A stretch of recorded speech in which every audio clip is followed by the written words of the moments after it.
가신 길은 십자가 길이에요. 넓은 길이 아닙니다. 좁은 길이에요. 이 십자가 길은 좁은 길입니다. 많은 무리들이 예수님의 뒤를 따를 때 예수님께서 하신 말씀이 있습니다. 아무든지 나를 따라오려거든 자기를 부인하고 날마다 제 십자가를 지고 나를 쫓을 것이니라 이렇게 말씀하십니다. 그러니까 이 나를 부인한다고 하는 것은 무엇입니까? 주님 뜻대로 살겠다고 하는 것이요. 주님이 원하시는 대로 살겠다고 하는 것입니다. 그 첫 번째가 나를 부인하는 것이요. 세상은 나를 자랑하고 살아갑니다. 그러나 주님을 따르는 자들은 자기를 부인해야 돼요. 이게 이제 좁은 길을 가는 자들의 삶입니다. 그래서 오늘 가사에 나와 있는 것처럼 주님 다시 오실 때까지 나는 이 길을 가리라. 좁은 길, 좁은 문, 좁은 길. 나의 십자가를 지고 나의 가는 이 길 끝에서 나는 주님을 보리라. 주님을 보는 사람은 좁은 길, 좁은 문을 통과해서 가는 사람이다. 영광의 내 주님 나를 맞아 주시리. 주님 다시 오실 때까지 나는 일어나 달려가리라. 우리의 삶의 목적지가 주님 다시 오실 때까지 그 길 달려가는 것이. 주님 영광이 온 땅 덮을 때 나는 일어나 노래하리. 온 땅 덮을 때 주님의 영광이 온 땅을 덮는 그날이 오기까지 나는 일어나 노래하리. 내 사모하는 주님, 사모하는 주님. 그러니까 우리가 주님을 사모하는 그 마음 가지고 신앙생활을 해야 될 줄 믿습니다. 그 주님은 온 세상의 구주십니다. 그래서 예수를 믿으면 온 세상의 구주로 고백하게 되는 것이죠. 주님이 만왕의 왕이시고 온 세상의 구주가 예수라는 것이. 내 사모하는 주님 영광의 왕이시라. 내 사모하는 주님은 영광의 왕이시라. 왕 되신 주님 앞에 우리가 나왔습니다. 오늘 말씀을 통해서 큰 은혜 받고 돌아가는 복된 시간 되시기를 주의 이름으로 축원을 드립니다. 로마서에 보면 지난주에 핵심적인 말씀을 같이 나누었습니다. 이 복음은 모든 사람에게, 이 복음을 부끄러워하지 아니하노니 이 복음은 모든 사람에게 구원을 주시는 하나님의 능력이 됨이라. 첫째는 유대인들에게 또한 헬라인에게로다. 그러니까 이 구원의 역사가 이 로마서 전체를 이끌어가고 있습니다. 그러면서 그것을 복음이라 이렇게 얘기합니다. 복음은 바로 예수님께서 우리를 구원해 주셨다라고 하는 말씀이죠. 그래서 이 복음이 가는 곳마다 생명을 살리는 것이에요. 이 복음에는 하나님의 능력이 나타나서 이제 말씀하십니다. 이 17절에 보니까 그 말씀을 하세요. 복음에는 하나님의 의가 나타나서 믿음으로 믿음에 이르게 하나니 기록된 바 오직 의인은 무엇으로 산다고요? 믿음으로 말미암아 살리라. 그래서 우리는 믿음으로 말미암아 살리라. 어제 지난 시간에 같이 말씀의 은혜를 나누었습니다. 자, 그러면 오늘 18절 한번 같이 보십니다. 18절 시작. 하나님의 진노가 불의로 진리를 막는 사람들에게 모든 경건하지 않음과 불의에 대하여 하늘로부터 나타나나니. 여기에 보면 하나님의 진노가 제일 먼저 등장합니다. 하나님은 우리에게 구원의 주가 되지만 심판의 주가 되십니다. 하나님의 진노가 있습니까? 없습니까? 있다는 것이에요. 왜 하나님의 진노가 올까라고 하는 것이에요. 이 두 가지 말씀을 하시는데, 첫째는 모든 경건하지 않음과, 이 말은 하나님과의 나와의 관계입니다. 요즘 그렇잖아요. 말세가 되면 경건의 모양은 있어요. 그러나 경건의 능력은 없는 시대에 우리가 살고 있습니다. 하나님과의 관계가 바르지 아니할 때 하나님의 진노가 온다라고 하는 것이에요. 두 번째는 뭐냐면 이 불의에 대하여 하늘로부터 나타난 일이에요. 경건하지 않음과 불의에 대하여. 이 불의라고 하는 것은 인간과 인간과의 관계예요. 우리가 이 마지막 때 살아가다 보면 사람들이 사나워집니다. 여러분 보세요. 우리가 어렸을 때 살아갈 때하고 지금은 사회가 너무나도 바뀌었습니다. 불의가 너무나도 가득한 곳에 우리가 살고 있어요. 그래서 온 땅에 덮을 것은 불의가 아니라 뭐라고요? 하나님의 공의가 덮어야 된다는 거예요. 온 땅을. 하나님의 공의가. 그런데 이 불의한 세상에 우리가 살고 있어요. 하나님이 경건치 않는 것, 즉 하나님과의 관계가 삐뚤어진 것, 또 사람과 사람과의 관계가 잘못된 것, 이래할 때 하나님의 진노가 임한다는 것이에요. 자, 보세요. 이 죄에 대한 진노입니다. 하나님께서 창세기 3장에 보면 아담과 하와를 통해서 우리에게 보여주시는 사건이 무엇입니까? 불순종이에요. 불순종은 무엇을 낳았다고요? 죄를 낳았다. 그래서 하나님의 말씀에 불순종하니까 아담과 하와가 에덴 동산에서 추방됩니다. 하나님의 진노지요. 노아 홍수 때 보세요. 노아 홍수 때에 많은 사람들이 죄악이 관영하였더라 이런 표현을 합니다. 오직 의인은 노아 한 사람밖에 없었더라 그래요. 그래서 홍수의 심판이 임합니다. 전 세계를 다 심판하는 거예요. 노아의 홍수 때 살아난 사람이 몇 사람이라고요? 노아의 가족 8사람밖에 없습니다. 다 심판의 대상이에요. 그 죄로 인해서 온 인류가 심판을 받습니다. 노아의 홍수 이전, 노아의 홍수 이후의 시대를 우리가 살고 있는데 그때 하나님께서 큰 대진노를 하십니다. 사람 죄가 관영하니까 그래요. 그 뒤에도 보면 계속해서 말씀하십니다. 출애굽기에 보면 출애굽기 32장에 보면 이스라엘 백성들이 모세가 십계명을 받으러 시내산에 올라갔을 때에 아론을 중심으로 해서 금송아지 숭배 사건이 나옵니다. 그러면서 우상을 만들어 놓고 하나님은 죽은 하나님이시다. 지금까지 모세가 안 내려오는 거 보니까 그래서 금송아지를 만들어 놓고 우상 숭배를 해요. 그때 하나님이 진노하십니다. 진노하셔서 그 이스라엘 백성들을 진노하세요. 그리고 이제 더 나아가서 민수기에 보면 민수기 16장에 보면 고라 자손이 있습니다. 고라 자손이 모세와 아론을 반역해요. 그러면서 모세가 그런 기도를 합니다. 하나님 너무 답답하니까 이 고라 자손이 바른 백성이라고 하면 그대로 두시고 이들이 하나님 앞에 정하고 잘못되었다고 하면 땅이 입을 벌려서 그 자손들을 삼키소서. 그 기도가 끝나자마자 땅이 쫙 벌어지는 거예요. 지금으로 말하면 지진이죠. 그 고라 자손들 다 멸합니다. 또 불이 나와가지고 250명을 불살라요. 하나님의 진노입니다. 모세와 아론을 원망했던 이스라엘 그 고라 자손들이 그 진노함을 받아요. 이와 같이 진노의 대상들, 이 진노의 대상들은 뭐냐? 죄가 관영할 때, 또 우상 숭배할 때 하나님이 진노하셨더라라고 하는 것이에요.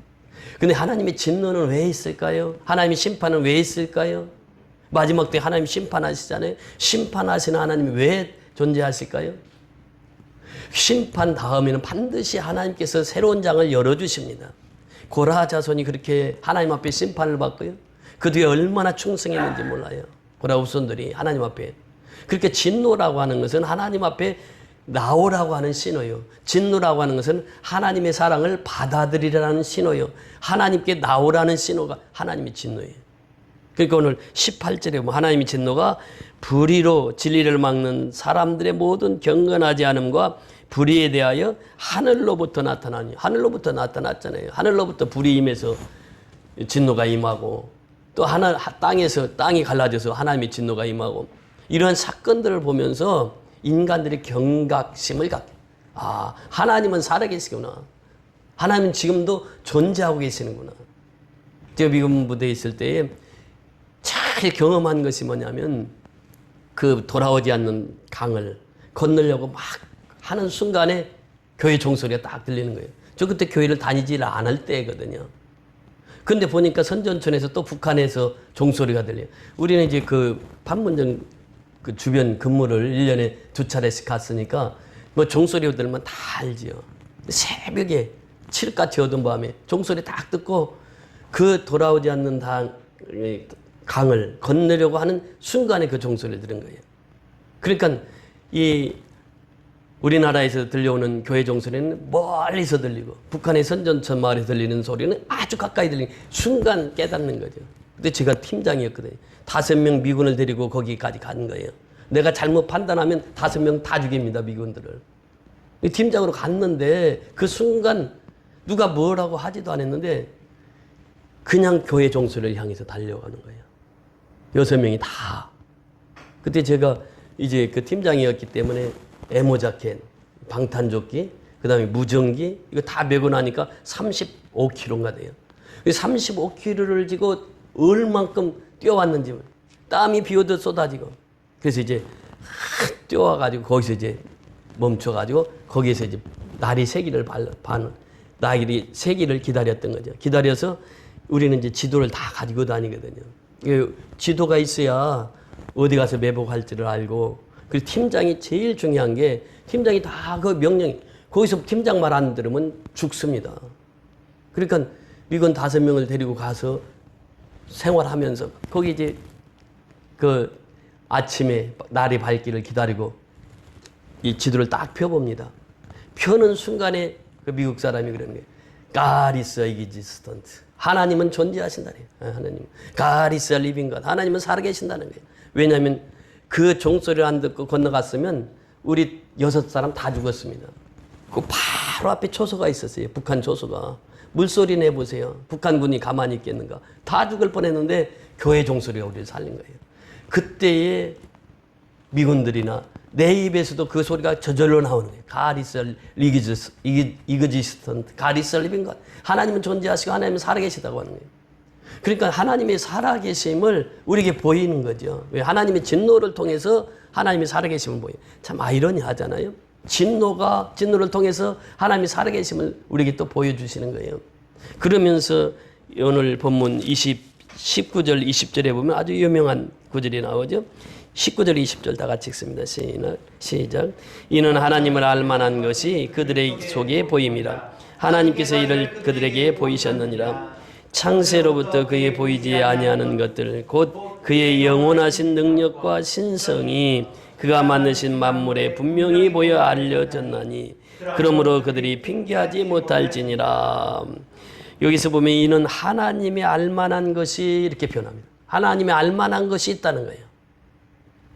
하나님이 알만한 것이 있는데 그것이 뭐냐? 첫째는 자연이라는 것입니다. 자연을 보면 하나님을 알 수 있다는 거예요. 자연을. 그게 하나님의 살아계심의 자연을 통해서 우리에게 보여주고 있다는 거예요. 아침이 되면 태양이 떠올라요. 그 떠올라서 이제 저녁이 되면 석양으로 해가 집니다. 이것을 통해서 하나님의 살아계심을 나타내 보여주신다는 것이죠. 태양은 떠오르면 전 세계를 비춥니다. 이게 태양빛이. 대한민국만 비치는 게 아니에요. 미얀마도 비치고 전 세계로 태양이 다 비치는 거예요. 떠오르는 태양을 보면서 신의 존재를 우리가 인정할 수밖에 없다는 거예요. 그러면서 또 석양을 보면서 하나님이 살아계시구나. 이 아름다운 태양을 만드신 하나님. 밤이 되면 별빛이 또 은하계가 우리 눈앞에 펼쳐지는데 그것을 통해서 하나님의 살아계심을 경험하게 된단 말이죠. 그래서 오늘 시편 19절은 너무나도 우리에게 유명한 시인데 여기 시편은 19편은 두 권의 책으로 되어 있다 이렇게 표현해요. 첫째는 자연의 책이고 두 번째는 성경이다. 이 두 가지로 분리해서 말합니다. 그래서 이 19편 1절부터 6절까지 제가 봉독했던 말씀인데 한번 보십시다. 시편 19편 1절부터 6절까지 이것이 자연계시, 일반계시를 통해서 우리에게 하나님의 존재를 말씀해 주고 있는 것입니다. 시편 19편 1절부터 6절까지 제가 먼저 1절을 읽습니다. 하나님이 하늘의 영광을 선포하고 궁창이 그의 손으로 하신 일을 나타내는도다. 2절부터 같이 읽습니다. 6절까지. 날은 날에게 말하고 밤은 밤에게 지식을 전하니 언어도 없고 말씀도 없으며 들리는 소리도 없으나 그의 소리가 온 땅에 통하고 그의 말씀이 세상 끝까지 이르도다. 하나님의 애를 위하여 하늘을 장막에 베푸셨도다. 해는 그의 신방에서 나오는 신랑과 같고 그의 길은 달리기 기뻐하는 장사 같아서 하늘 이 끝에서 나와서 하늘 저 끝까지 운행하며 그의 열기에서 피할 자가 없도다. 아멘. 그의 열기에서 피할 자가 없다는 거예요. 태양과 이 지구의 사이가 조금만 비틀어져도 사람이 타 죽고 또 조금만 저기 멀리 해도 사람이 얼어 죽는다는 거예요. 근데 그것을 운행을 하면서 누군가가 태양과 지구의 그 거리를 공정하게 그렇게 움직인다는 거예요. 지구가 23도로 기울어져 있잖아요. 23도로 기울어 있지 아니하면 사람이 지구에서 살 수 없다는 거예요.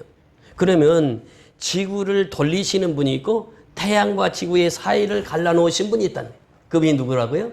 그분이 하나님이시는 거예요. 그렇게 지구가 존재하고 있다. 태양이 존재하고 있다. 이것은 하나님이 하나님의 일들을 통해서 나타내 보이시는 것이다. 이것이 일반 계시, 자연 계시라고 신학 용어에서는 그렇게 표현합니다. 그러니까 일반 계시의 특징은 뭐냐? 자연을 통해서 하나님을 알아가는 것이에요. 하나님의 존재를 깨닫는 것이에요. 그 일반 계시 속에는 자연뿐만이 아닙니다. 두 번째는 우리의 양심이 있습니다.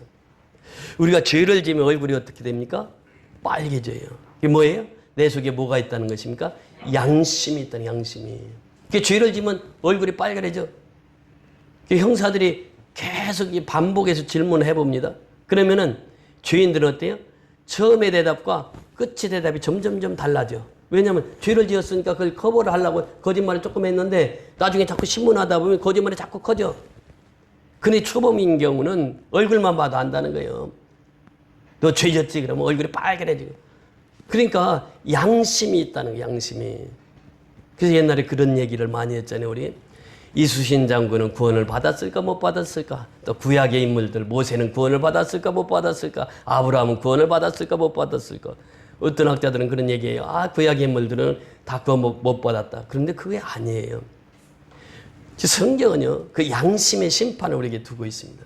하나님의 일반 계시 속에는 이 양심의 심판이 있다는 거예요. 그것이 이제 로마서 우리 본문 바로 뒤에 보면 2장 14절 15절의 말씀 보면요. 2장 14절 15절 한번 보세요. 로마서 2장 14절 15절 시작. 율법 없는 이방인이 본성으로 율법의 일을 행할 때에는 이 사람은 율법이 없어도 자기가 자기에게 율법이 되나니 이런 이들은 그 양심의 증거가 되어 그 생각들이 서로 혹은 고발하며 혹은 변명하여 그 마음에 새긴 율법의 행위를 나타내느니라. 자, 이런 이들은 뭐예요? 그 무엇이 증거가 된다고 그랬습니까? 그 양심이. 그 하나님은 그 양심을 통해서 지금 우리에게 나타내 보이신다고 하는 거예요. 우리 속에는 그 양심이 있어요. 누구도 부인할 수 없는 그 양심이 있어서 하나님 그 양심을 통해서 우리에게 나타내 보이신다고 하는 것입니다. 10번째 일반 계시에서 중요한 것은 역사라고 하는 역사. 역사는 영어로 어떻게 표현한다고 그랬죠? 히스토리라고 하는 히스토리. 그의 이야기예요. 예수님의 얘기란 말이죠. 근데 역사가 흘러오면서 보세요. 하나님의 개입이 안 된 역사는 없습니다. 그렇잖아요? 예수님이 탄생하기 이전의 역사를 주전의 역사, 이 탄생한 이후를 주후의 역사라고 그러는데 그 역사를 주관하는 분이 누구라고요? 하나님이시라는 거예요. 그러니까 역사의 흐름을 통해서 보라고 하는 거예요. 하나님이 어떻게 역사하셨는지. 예? 고대 사회는 어떻게 역사하시고 중세 사회는 어떻게 역사하시고 현대 사회는 어떻게 역사하시는지 그 역사하시는 하나님을 보라는 거예요. 그래서 일반 계시라 이렇게 표현합니다. 그러니까 오늘날도 역시 마찬가지잖아요. 우리가 세계의 지도를 놓고 펼쳐놓고 보세요. 펼쳐놓고 보면 예수 믿는 나라들이 있어요. 또 불교 국가가 있어요. 또 모슬렘이 있어요. 모슬렘은 숭배하는 그 국가들을 이제 표시, 제 교육자실에 가면 그게 나와 있습니다. 예수 믿는 나라들은 빨간색으로, 또 불교 신자들이 있는 곳, 그건 또 다른 색으로, 또 이 모슬렘 섬기는 자들은 다른 색으로 칠해져 있는데 예수 믿는 나라들은 어떻습니까? 다 세계 부강한 국가들이에요. 하나님 뜻대로 사니까 하나님께서 복을 주셔서 그 복을 주신 이유는 뭐하라고? 선교하라고 주신 거예요. 선교하라고. 그러니까 세계에 보면은 지금도 그 역사를 통해서 알고 있고 세계에 우리가 살아가면서 알 수 있는 것이 바로 그거라는 거예요. 예수 믿는 사람들을 하나님 복 주시는 이유는 우리로 하여금 다른 나라에 복음을 전하라고 선교하라고 복을 주신 거예요. 그러니까 역사를 통해서 하나님이 살아계시다는 것을 그 하나님의 존재를 확인할 수 있다는 것입니다. 그러면서 더 중요한 것이 뭐냐? 특별계시라고. 특별계시는 뭐냐? 첫째는 예수입니다. 예수. 성경 전체는 누구에 대한 이야기라고요? 예수에 대한 이야기예요. 요한복음 5장 39절에 그러잖아요. 이 성경 전체는 누구에 대한 이야기다? 예수에 대한 이야기다. 나에 대한 이야기다. 이게 특별계시입니다. 이건. 그러니까 예수를 나타내는 것이 이게 특별계시요. 또 특별계시 두 번째는 뭐냐? 성경이래. 성경. 창세기부터 계시록까지가 이게 특별계시라는 거예요.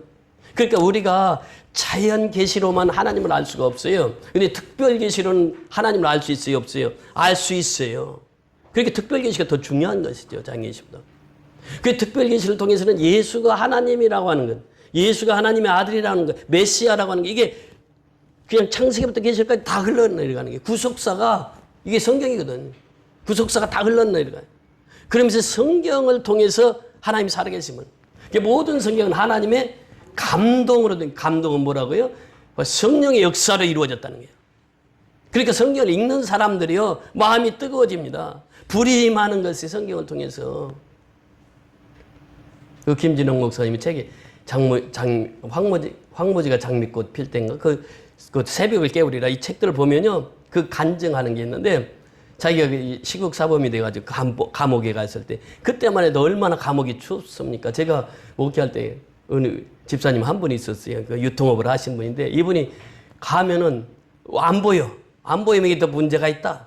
이게 전화가 오면 목사님 저 구로 경찰서인데요. 목사님 너무 추워요. 잠바하고 담요 좀 갖다 주세요. 그래요. 제가 그 얘기를 누구한테 얘기하겠어요? 아무한테도 얘기 못 합니다. 그럼 겨울에는 그때 가면은 너무 추워 이게 경찰서 그 유치장 가면은 그러면 이제 그 잠바 넣어주고 담요 넣어주면 그거 가지고 덮고 사는 거예요. 그러니까 우리가 이 신앙생활이라고 하는 것은 바로 그거예요. 죄를 짓고는 살 수 없는 것이거든. 죄를 지으면 반드시 들어가야 돼. 그 자연기 성령의 감동 없이는 살아갈 수 없는 것이 인간입니다. 그래서 성경책 자체가 성경의 감동으로 되어진 책이다. 그 성경은 반드시 예수가 누군가를 알려주고 또 성경은 반드시 하나님의 존재를 하나님의 살아계심을 나타내는 것이 뭐라고? 성경이라는 거예요. 그래서 그걸 특별계시라 이렇게 표현합니다. 그러니까 우리가 하나님을 알아가는 데 있어서 첫째는 예수예요. 둘째는 성경이란 말이에요. 성경. 이것이 가장 중요해요. 이 말씀을 시편 기자는 그렇게 표현하고 있습니다. 자, 7절부터 11절까지 보시면 시편 19편. 그래서 이 시편 19편을 자연책, 성경책 이렇게 나누는데 자연책이라고 하는 것은 1절부터 6절까지고 또 7절부터 11절까지는 성경을 말하고 있습니다. 자, 성경을 말하고 있는 7절부터 11절까지 우리 같이 합독하겠습니다. 여호와의 율법은 완전하여 영혼을 소생시키며 여호와의 증거는 확실하여 우둔한 자를 지혜롭게 하며 여호와의 교훈은 정직하여 마음을 기쁘게 하고 여호와의 계명은 순결하여 눈을 밝게 하시도다.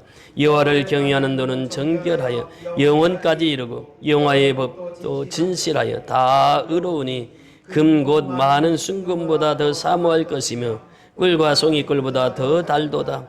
또 주의 종이 이것으로 경고를 받고 이것을 지킴으로 상이 크니이다. 여기까지가 성경이 성경. 율법. 성경, 이 율법이라고 하는 것은 구약에서 사용되었던 이 성경이 나오기까지는 신약이 나와서 성경을 이루잖아요. 근데 율법, 여호와의 율법은 완전해요. 성경은 완전해요. 창세기 1절부터 마지막 절까지가 완전한 책이 성경이에요. 책 중에 완전한 책은 성경책밖에 없어요. 여호와의 율법은 완전하여 영혼을 소생시키고 그래요. 여러분 다른 책 아무리 많이 읽어도 영혼을 소생시키는 책이 있습니까? 없습니다. 성경밖에 없어요. 유일한 것은 영혼을 소생시키는 것은 성경밖에 없는 것이에요. 또 여호와의 증거는 확실하여 우둔한 자를 어떻게 한다고요? 지혜롭게 하면. 시골에서 할머니들 신앙생활 하는 거 보세요. 권사님들 배운 것도 없어요. 글도 몰라요. 그런데 얼마나 지혜로운지 몰라요. 교회 가서 예배를 드리거든. 지혜로워요. 이 하나님 믿는 사람들이 말씀을 들으면 지혜로워요. 내가 배움이 없어요. 학식이 없어요. 그럼에도 불구하고 지혜로운 자로 살아가는 거예요. 여호와의 교훈은 정직하여 마음을 기쁘게 하고 말씀을 읽으면요 마음이 기쁨이 오는 거예요. 여호와는 정직해서 우리 그 마음에 기쁨을 주시고 여호와의 계명은 순결하여 무엇을 밝게 하는도다? 눈을 밝게 하는 거예요. 여호와의 계명은. 그래서 계명을 가지고 지키는 자라야 나를 사랑하는 자야. 나를 사랑하는 내 아버지께 사랑을 받을 것이요 나도 그를 사랑하여 그에게 나를 나타내리라 말씀하시네요. 여호와의 계명이 우리의 눈을 열게 한단 말이에요. 신령한 눈을 열게 한다는 신령한 세계를 바라보게 한다는 거예요. 여호와의 말씀입니다. 여호와를 경외하는 도는 정결하여 영혼까지 이루고 여호와의 법도 진실하여 다 의로우니 금 곧 많은 순금보다 더 사모할 것이며 금보다 사모할 것이 뭐라고요? 성경이야. 말씀이다. 우리 건선호 집사님 여기 오실 때마다 그 얘기 하잖아요. 새벽에 그때 새벽 기도 나올 때 그 말씀하셨어요. 나는요 성경 얘기만 들으면요 그 성경이 꿀송이보다도 더 달아요. 사실은 그래요. 말씀을 대하면요 그 말씀이 꿀송이보다 더 단 것이 하나님의 말씀이란 말이에요. 그래서 유대인들에게 그 성경을 읽게 할 때 실제로 꿀을 성경책에다 발라놨다고 그래요. 애들은 이 꿀을 맛보면은 그 책을 가까이 한다. 그래서 성경을 가까이 하게 했다는. 성경은 꿀보다 더 단 것이 성경이에요. 내가 거듭나서 성경을 읽게 되면요. 한 구절 한 소절이 내게 딱 오거든. 그러니까 이 꿀보다 더 단 것은 성경밖에 없더라. 그러면서 11절에 또 주의 종이 이것으로 경고를 받아 이것을 지킴으로 상이 크니이다. 이 지킴으로, 성경을 지킴으로 상이 큰 거예요. 12절부터는 이제 우리가 해야 할 일들을 소개하고 있습니다. 이 12절에 보신 12절, 자기 허물을 능히 깨달을 자 누구리요? 나를 숨은 허물에서 벗어나게 하소서. 첫째는 나의 숨은 허물에서 벗어나게 하소서. 둘째, 또 주의 종에게 고의로 죄를 짓지 말게 하사 그 죄가 나를 주장하지 못하게 하소서. 두 번째는 죄가 나를 주장하지 못하게 하소서. 죄가 주장하면 죄인으로 살 수밖에 없거든요. 그래야만 내가 정직하여 큰 죄가에서 벗어나겠나이다. 죄가 나를 주장하지 못하게 하소서. 성경을 보면 내가 죄인이라는 것을 그냥 깨닫게 되는 것이에요. 근데 죄가 나를 주장하지 못하게 하소서. 내가 이제 의인 되었으니까 의인의 반열에 서게 하시고 그렇게 살게 하옵소서. 14절 가장 중요한 구절 중에 하나입니다. 14절 다 같이 시작. 나의 반석이시오 나의 구속자이신 여호와여, 내 입의 말과 내 마음의 묵상이 주님 앞에 연락되기를 원하나이다. 많이 들어본 말씀이죠. 우리 또 복음성가에도 나와 있죠. 이 말씀 보세요. 나의 반석이시오 나의 구속자는 누구라고요? 여호와여. 나의 반석이 되시고 나의 구속자가 되시는 분은 하나님 한 분밖에 없다는 거예요. 지금 이 시인이 노래하는 게 나의 반석이시오 나의 구속자이신 여호와여, 내 입의 말과 마음의 묵상이 주의 앞에 어떻게 연락되기를 원하나이다. 그래서 예수 믿는 사람은요, 경건한 삶을 삽니다. 경건한 삶을 사는 사람은 경건의 말을 하고 사는 사람이요, 생명을 살리는 말을 해요. 죽이는 말을 하지 않습니다. 생명을 살리는 말을 해요. 위로하는 말을 해요. 격려하는 말을 해요. 칭찬하는 말을 해요. 그렇잖아요. 그렇게 인생을 살아가는 거예요. 남을 비판하지 않아요. 비판하기에 앞서 그분의 장점을 보는 거예요. 이 경건의 삶이란 말이에요. 이 14절은요, 너무 우리에게 유명하게 알려진 구절입니다. 나의 반석이시여 나의 구속자이신 여호와여, 내 입의 말과 마음의 묵상이 주님 앞에 연락되기를 원하나이다. 이 시인의 고백이거든요. 그러니까 이 자연책과 성경책을 통해서 결론이 뭐냐? 결론이 거예요. 나의 구속주는 예수. 또 나의 반석이 되시는 분은 나의 하나님. 내 입에서 말과 내 마음의 묵상이 주님 앞에 연락되기를 원하는, 이것이 신앙생활이에요. 결론적으로 그렇게 말씀을 내립니다. 자연책과 성경책을 통해서 우리에게 주시는 결론이에요. 그러니까 하나님을 알만하게 하는 것들이 우리 주변에 많이 있다는 거예요. 시인은 지금 그걸 노래하고 있습니다. 오늘 바울도 역시 마찬가지예요. 바울이 지금 얘기하고 있는 것도 똑같습니다. 그래서 우리가 하나님을 섬기면서 이 우주, 광활한 우주를 보면서 다윗이 그랬잖아요. 이 시를 쓸 때 다윗이 어디에 있었습니까? 광야 생활을 할 때, 광야 생활을 할 때. 광야 생활을 할 때 자연의 계시를 그는 다 보았다는 거예요. 이 광야에 살 때 밤이 되면 하늘의 별들이 반짝반짝, 낮에는 태양이 떠오르는 것을 광야에서 직접 경험한 사람이 누구냐? 다윗이에요. 그러니까 이 다윗은 그렇게 고백했던 것이죠. 자연을 통해서 하나님 드러나는 모습을 그대로 보았고, 그래서 다윗은 고백하기를 하늘이 하나님의 영광을 선포한다는, 하늘이 하나님의 영광을 선포하는 것이에요. 그러니까 다윗은 그 경험을 통해서 쌓아진 그 시편이, 시편 19편을 통해서 이 성경의 핵심, 즉 하나님을 알만한 것들 중에 가장 중요한 것이 성경인데, 성경과 예수 그리스도, 그리고 나서 자연계시를 말할 때 자연을 통해서 역사하시는 하나님, 양심을 통해서 지금도 우리에게 말씀하시는 하나님, 그리고 역사를 통해서 증거되시는 하나님, 이 하나님을 우리가 알고 믿어야 된다고 하는 것을 다윗을 통해서 우리에게 말씀해 주시고 있습니다. 마지막 중요한 것은 그 19절 오늘 본문 20절 한번 보세요. 로마서 1장 20절 시작. 창세로부터 그의 보이지 아니하는 것들 곧 그의 영원하신 능력과 신성이 그가 만드신 만물에 분명히 보여 알려졌나니 그러므로 그들이 핑계하지 못할지니라. 핑계하지 못한다. 사람이 하나님을 믿지 못하는 것을 핑계할 수 없는 것이 인생이야. 그렇잖아요. 어떻게 그 핑계하겠어요? 하나님의 나오잖아요. 그의 영원하신 능력, 하나님의 영원하신 능력, 그리고 신성이, 하나님의 신성이 그가 만드신 만물에 분명히 보여 알려졌나니. 그런데 어떻게 하나님이 없다고 핑계할 수 있겠냐는 거예요. 하나님이 존재하지 않는다고 어떻게 얘기할 수 있겠냐는 거예요. 하나님이 살아계시지 않는다고 어떻게 얘기할 수 있겠냐는 거예요. 하나님은 지금도 살아계시고 그 살아계신 하나님 지금 여러분과 나 사이를 운행하고 계신단 말이죠. 계시록에 보면 성도 사이를 운행하시는 분이 성령 하나님. 지금도 살아계셔서, 지금도 존재하시면서, 지금도 자연을 통해서, 우리의 양심을 통해서, 역사를 통해서 나타나신 하나님. 그 하나님을 없다고 핑계할 사람이 누가 있겠냐는 거예요. 그런데 예수 안 믿는 사람은 어때요? 다 핑계를 대잖아요, 핑계를. 그래서 우리가 먼저 깨달은 자로서 어떻게 해요? 그 핑계대는 사람들에게 핑계를 댈 수 없도록 우리가 성경을 알아야 되고, 예수 그리스도를 알아야 되고, 자연 만물을 통해서 역사하시는 하나님의 숨결을 느껴야 되고, 그리고 양심에서 우리가 날마다 하나님이 살아계심을 고백해야 되고, 그리고 역사를 통해서 나타난 하나님의 능력, 하나님의 능력과 하나님의 신성을 그들에게 나타내 보여야 된다고 하는 것이에요. 그래서 우리가 미얀마 가는 거예요. 그래서 우리가 선교하는 것이에요.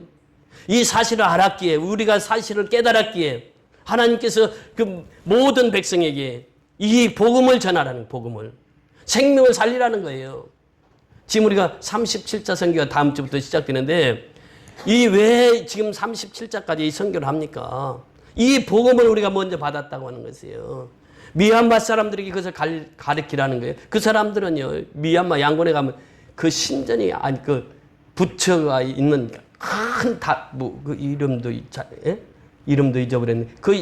다 미얀마 양곤에 가면 거기 가거든. 부처, 절간에 가거든. 그런데 그 절간을 구경하기 앞서 우리가 먼저 그들에게 복음을 전해서 그것이 우상임을 깨닫게 하는 거예요. 그리고 하나님 앞에 돌아오게 하는 거예요. 이것을 지금 우리가 끊임없이 하고 있는 거예요, 지금. 그러니까 우리가 씨를 뿌리면 그곳에서 씨가 나는 거예요. 지금 복음의 씨가 자라고 있잖아요. 지금 양곤 선교연합교회 선교를 보고 받을 때마다 너무 가슴이 뛰는 것은 지금 그 조그마한 방에서 한 80명의 아이들이 매 주마다 예비를 드리고 있어요. 그 새싹이거든요. 도순 선교연합교회도 애들이 많고, 그 가는 곳마다 애들이 많아요. 애들의 복음을 씨를 심으면 걔들의 미래의 미얀마의 주역들이 된단 말이죠. 그러니까 우리가 이것을 알았어요. 특별 계시, 하나님께서 예수 그리스도를 통해서, 성경을 통해서 우리에게 말씀하시고, 또 자연 계시, 일반 계시, 즉 자연을 통해서, 우리의 양심을 통해서, 또 역사를 통해서 우리에게 하나님이 계시다는 것을 우리에게 말씀하시고, 우리는 그것을 믿었기 때문에 이제 우리는 그것을 전파하는 전파자가 되어야 된다고 하는 것입니다. 그래서 우리가 선교하고, 그래서 우리가 전도하고, 그래서 우리가 죽어가는 영혼을 살리는 것이에요. 이 사실을 깨달았기 때문에 전파해야 돼요. 내 속에만 간직하고 있으면 안 된다는 거예요. 이것을 이제 알려야 된다는 게 모든 사람에게. 그래서 하나님이 알만한 것들을 우리에게 보여주셨다는 것입니다. 성경을 주셨고, 예수 그리스도를 우리에게 보내주셨고, 양심을 통해서, 자연을 통해서, 더 나아가서 역사를 통해서 하나님이 살아계심을 우리는 증거하며 살아가야 될 줄 믿습니다. 그래서 선교연합교회로 우리를 불러주신 목적은 바로 그거예요. 우리가 이 사실을 깨닫고 이제는 모든 사람에게 알려라. 하나님의 뜻입니다. 할렐루야. 고맙고 감사하신 아버지, 은혜를 진심으로 감사를 드립니다. 짧은 시간이었지만 이제 하나님의 특별 계시, 성경과 예수 그리스도를 통해서 존재하시는 하나님, 살아계신 하나님을 우리가 이제 만나게 되었고, 또 자연 계시를 통해서, 일반 계시를 통해서, 자연을 통해서, 양심을 통해서, 또 이 역사를 통해서 하나님이 살아 역사하심을 이제 우리가 깨닫게 해주심을 감사를 드립니다. 하나님이 살아계심을 핑계하지 못한다고 주님 말씀하셨습니다. 그렇습니다. 핑계할 수가 어찌 있을 수 있겠습니까? 핑계치 못한다고 주님 분명히 말씀하셨습니다. 이제 미얀마 37자 미얀마 선교를 통해서 이제 불교 땅에 있는 그들에게 복음을 전해서 그들로 하여금 이제 예수 믿게 하고 이것이 가장 큰 역사 아니겠습니까? 흑암의 역사 속에 살아가던 그들을 이제 불러내어서 밝은 빛으로 나오게 하시고 복음의 빛으로 나오게 하시고 생명의 빛으로 나와서 저희들이 아버지 생명을 찾되 아버지는 풍성한 삶을 누리고 살아갈 수 있도록 미얀마 선교를 통해서 하나님 놀라운 역사가 끊임없이 이루어지게 해주는 축복해 주옵소서. 이번 미얀마 37차 선교도 많은 선교 후원자들을 통해서 아버지 아름답게 37차가 진행될 수 있도록 주님 은혜 베풀어 주시옵소서. 예수 그리스도의 이름으로 감사하고 축복하며 기도드리옵나이다. 아멘.